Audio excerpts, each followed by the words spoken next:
एक दिन में आप सॉरी कितनी बार बोलते हैं? कभी ट्रैफिक में, कभी ऑफिस में, कभी घर पे, कभी व्हाट्सएप मैसेज में। लेकिन सच बताइए उस सब में आप दिल से कितनी बार सॉरी बोलते हैं?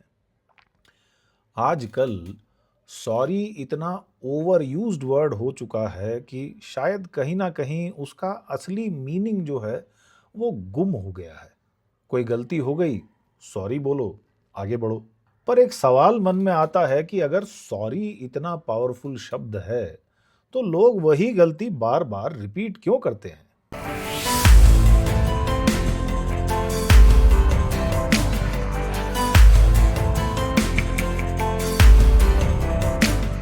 नमस्कार दोस्तों, वेलकम टू जिंदगी डायलॉग्स। मैं आनंद हूं और आज एक और सवाल आपके लिए लेके आया हूं कि क्या सॉरी बस एक फॉर्मेलिटी बन चुकी है? आजकल ना सॉरी बहुत आसानी से बोल दिया जाता है। सॉरी यार, आई एम लेट, गलती हो गई, sorry I forgot, etcetera etcetera. मानो सॉरी सिर्फ एक किस्म की फॉर्मेलिटी है या एक तरह की खाना पूर्ति है। एक तरीके का सोशल प्रोटोकॉल बन गया है कि भाई गलती हो गई, अपॉलॉजी दे दो, बात खत्म, आगे बढ़ो। लेकिन क्या बात वाकई में खत्म हो जाती है वहां?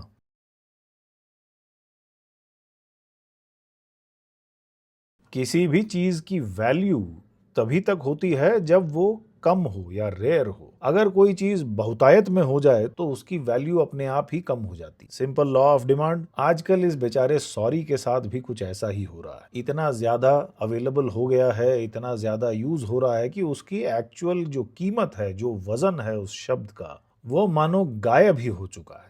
लोग ऑलमोस्ट रिफ्लेक्स एक्शन की तरह सॉरी बोल देते हैं और ऐसा बोलने से धीरे धीरे ये होने लगता है कि आप जिसको सॉरी बोल रहे हो ना, उसके भी मन में आता है कि हाँ भाई, इसने एक फॉर्मेलिटी थी, पूरी कर दी, ये कोई दिल से नहीं माफी मांग रहा है।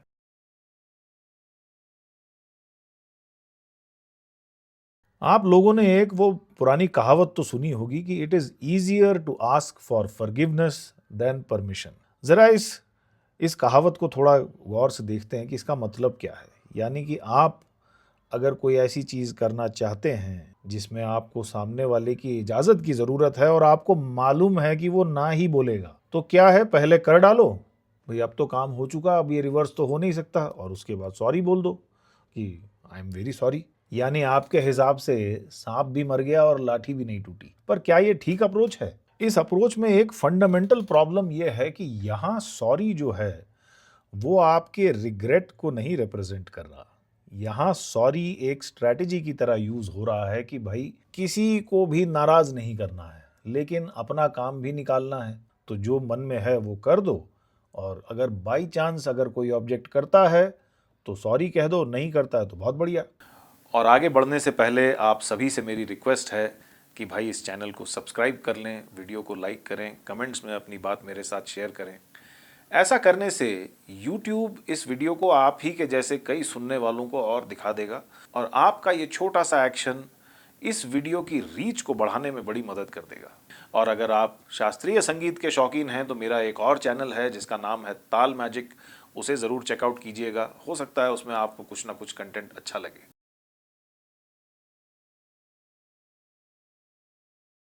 यहाँ सोचने वाली बात यह है कि सिर्फ सॉरी कह देने से जो पास्ट का एक्शन है वो इरेज तो नहीं हो जाता। जिंदगी में कोई कंट्रोल जेड वाला सिस्टम तो है नहीं अपने पास कि हम जो कुछ हो गया उसको फटाक से अंडू कर दें। मान लीजिए कोई गलत काम अगर हो गया है तो वो परमानेंट है और उसका असर जो है वो जीवन के आने वाले कई सालों तक रहने वाला है। फॉर एग्जाम्पल, मान लीजिए हमने गुस्से में किसी को कुछ ज़्यादा कह दिया या किसी के भरोसे को तोड़ दिया, अननोइंगली भी हो सकता है, या किसी के साथ कुछ ऐसा गलत कर दिया जिसको वो ज़िंदगी भर कभी वो भूल ना सके। हो सकता है कि आपके एक्शन से किसी का ऐसा नुकसान हो जाए जो रिवर्सिबल ही नहीं है। तो ऐसे में सिर्फ सॉरी बोल देना तो काफ़ी नहीं है। और मान लीजिए आपने सॉरी बोला और सामने वाले ने मान भी लिया। Sometimes that is not enough to erase the effects of the mistake, क्योंकि उस मिस्टेक का असर जो है वो सालों साल रहने वाला है, और उस असर के साथ आप सभी को जीना भी है।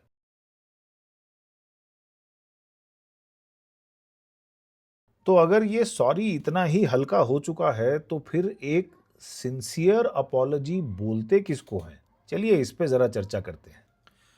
अगर आप सही मायने में अपॉलोजेटिक हैं तो आपकी अपॉलजी में 3 बातों का होना बहुत ज़रूरी है। सबसे पहले तो अपनी गलती का एहसास होना ज़रूरी है कि आपकी गलती या आपके गलत एक्शन के वजह से कितना इम्पैक्ट पड़ा है।